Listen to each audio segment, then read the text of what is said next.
Do you want to learn how to draw like this? Hi, my name is Oyun Orka, a VTuber who tries to draw, and in this video, I'll discuss exactly how I think, plan, and draw an illustration from blank canvas to finished drawing. I'll be covering my entire process, including inspiration, planning, drafting ideas, how I draw characters, how I do backgrounds, and how I generally finish shading and rendering pieces. All of these I'll try to cover briefly, but just enough so that you can follow along. Let's start out first with inspiration. So I usually draw inspiration for my drawings from things I like, which I'm going to break down into three main categories: character art, nature, and film. Obviously, all of my art is very character focused, though I didn't develop my art style in a total void. Over the years that I've been an artist, I often try to observe how other anime-styled artists draw, paint, or color, and pull techniques or things that I like from their artwork and apply it into my own. I also really love nature. I love looking at mountains, skies, oceans, and forests. And not only do I go out and take plenty of photos and videos myself, but I also own quite a few photo books as well. If I'm ever very art blocked, I try to flip through one of these to try and get inspired to draw something. Finally, film. Filmmaking is a completely different art form that I don't fully understand, but I do try to pull composition concepts from things like photography and filmmaking into my own art. I sometimes like to use resources like FilmGrab for inspiration on how filmmakers set a scene and apply that to illustrations, which brings me into my next step. Planning. Planning a drawing is essentially just trying to set a scene on a blank canvas. Once I'm inspired and have an idea for the general direction that I want to draw, I need to plan out where the character will go and what setting the character is in. I try to apply a lot of common composition grids from film or photography into my own art. I most frequently use the rule of thirds and the golden ratio, though I'm always looking for ways to improve, which leads us into the sponsor of today's video, Skillshare. Recently, I've been taking the Mastering Cinematic Compositions in Video and Film class by Jordi van de Put, and a really great point he brought up is that you can use the placement of characters and objects in a scene to convey emotion.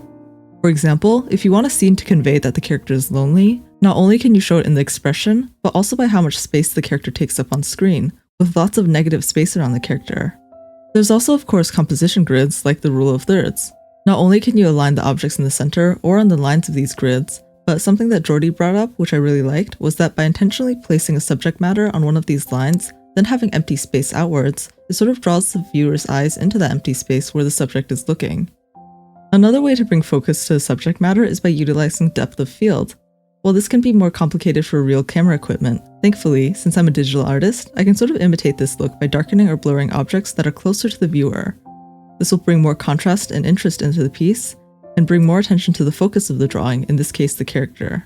He also goes over things like leading lines, color and exposure, perspective, and more, and I really recommend that if you can, to try out this class. If you want to learn directly from real, super talented, and successful creatives across categories like art and illustration, design, and photography, Skillshare is a great place that you can learn and expand your skills. The first 500 people to use my link in the description or scan the QR code will receive a 1-month free trial of Skillshare. Get started today! Now, let's move into drafting. In the drafting phase, here's where I sketch out ideas, do thumbnails, or test different value compositions. For client work, I typically try to draft multiple ideas here so that I feel like I've explored different options before choosing a direction that I or the client chooses to go with. For personal art, if the goal is to have fun instead of making a very polished piece, I don't always sketch multiple times, and sometimes I just have an idea or a vision and run with that. I also feel like because the foundation of the drawing is so important, I try to spend more time here refining the idea so that it's something I feel good about finishing. All the rendering in the world won't fix a weak concept, so the goal here is to find a concept that I will at least enjoy working on and that I feel like is at least okay. Speaking of drawing concepts, I tend to like to draw and sketch a lot, especially using these three custom brushes of mine: a slightly textured pen that I use to line and flat color almost all my art, an opacity-sensitive block-in pen to roughly block in round shapes and values, and a tilt pen good for getting a sort of flowy calligraphy look. You can turn on color mixing and color jitter for all of these pens, and with the tilt pen, you can also adjust the angle of this pen as well, which I like to use if I'm drawing things in perspective or just wanting to draw flowy hair. If you're interested, you can download them on the Clip Studio Paint's asset store using the link in the description down below. In the drafting stage, at first, I mostly just try and get ideas down on paper, but once I find a concept that I'm more confident about, this is where I start to add things like perspective rulers if it's applicable for an indoor scene, collect more photo references if I want to draw something specific, and also apply things like composition grids, like the rule of thirds or the golden ratio. Now, as I refine this sketch, let's talk about how I draw characters. When sketching characters, I usually start with a head by drawing a circle for the general head shape, then sketching out the jaw, adding rough lines where the nose and eyes are going to be to indicate the direction of the face, and then draw the eyes, nose, and mouth. A lot of people when drawing faces tend to divide the shape of the face mathematically, but because I've never properly studied anatomy, I've drawn anime-style faces so many times that sometimes it's more guesswork than math for me. But generally, I try to place eyes somewhere in the middle of the face, the nose in the middle, the ears lining up to about the eyes and nose here, and I change the direction of the eyes based on the direction of the face. When I sketch out the body, I typically draw this sort of misshapen rectangle with the top slightly smaller than the bottom, then plan out where the hips are, and then the shoulders and the legs. To be honest, I've never properly studied anatomy, so you should probably not learn from me, but I generally try to simplify a character into this sort of simple mannequin shape. Although this is not always very realistic, it helps me easier be able to imagine how the character moves or how it can be posed if I think of it kind of like a wooden mannequin. Now that we've finished the refined sketch, let's go into the line art.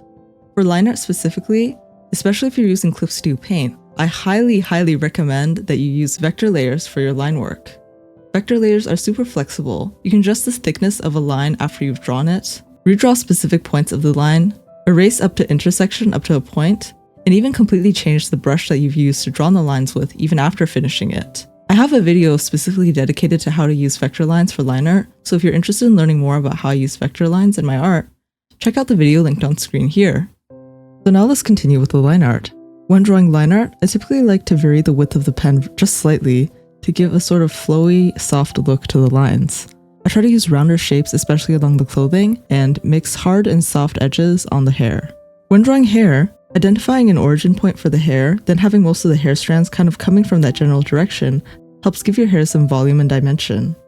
For clothes, I generally use references if I'm drawing something I haven't before. Something that helps me personally is doing a few clothes studies in my free time. That way when I actually draw characters, I don't need to constantly look at reference because I can kind of pull from my imagination or my experience drawing clothes folds in the past. Essentially, since we outlined the character body previously, I'm just trying to think about how the limbs turn and then how the clothes kind of fall on those limbs. If you'd like me to make a more specific video on how I draw clothes, feel free to let me know in the comment down below. After we finish the line art, this is where I add flat coloring. I use a lot of shortcuts here to speed up my coloring process, including close and fill tools, including the very famous ice cream close and fill tool. I've used this tool a lot and I've linked it in the description down below. Essentially, you can just use this lasso tool to drag around your line art and then it will fill it automatically. Once we finish the character flats, let's move into the background. So when drawing backgrounds, typically I like to collect a lot of photo references and keep a huge canvas with lots of photos and then pull inspiration from those photos for the final. I typically put these on a separate Clip Studio Paint canvas and then drag it onto the side of my main canvas, that way I always have it easily accessible. For backgrounds, what I usually do is first do a rough color pass to block out where I want things to go, and then I'll render over that later. I also use grid lines to kind of guide the composition, in this case the golden ratio, and sort of place objects in accordance to that. Follow the golden ratio, I purposely put some lighter spots like the light of the river reflecting the sky, as well as some of the warmer trees in the background, kind of in a spiral to lead towards the character's face. I play around with different colors and lighting here based off the different photos, and initially wanted to go for a more bright look on the right side and darker on the left, but ultimately decide on a sunset scene.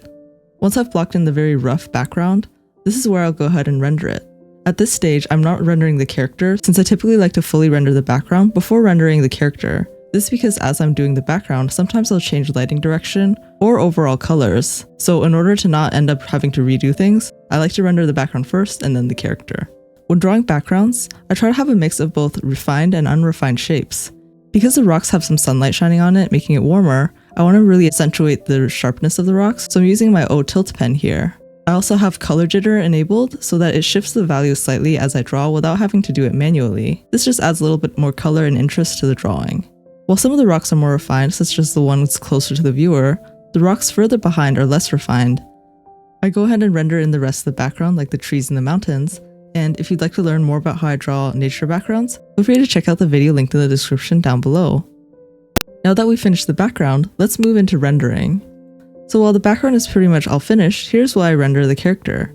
So earlier, after I finished the color rough, I did generally block in the shadow, and I'll go ahead and refine that. Typically, I use a primary multiply layer clipped to the character, and draw most of the shadows on that layer. If I'm drawing a scene with harsher lighting, sometimes I'll separate out this light layer, but since this is softer lighting, I'll go ahead and do this pretty much on the same layer. I'm using a mix of hard and soft edges here just to add some visual interest. For example, on the hair, I typically use harder edges, or where there's very harsh shadows being casted, but if the Terminator line is further from where the actual shadow is being cast, then this is where I want to blur it a little bit. Generally for clothes, I try to vary the opacity of the shadow and use colors from the background in the shadow. For example, the main warm tone on the character is the same color as the warm light on the rocks, and the shadow color is also pulled from the rocks and river.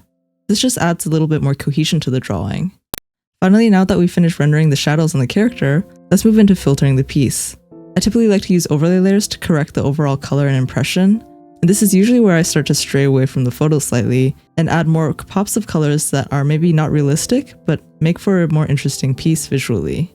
I'm inspired a lot by how people edit photography, so I try to pull some of those techniques into my art as well. Finally, I'll blur along the edges where I want there to be less focus, and we're done! And that's it! I hope this video was helpful or insightful for you to understand what I get inspired by, how I plan and compose my drawings, and how I generally break down or approach my illustrations. If you liked the video, please consider giving the video a like, and subscribe if you'd like to see more from my channel. Also, if you want to learn more about how I approach color in my art, check out the video linked on screen here. I'll see you next time, bye bye!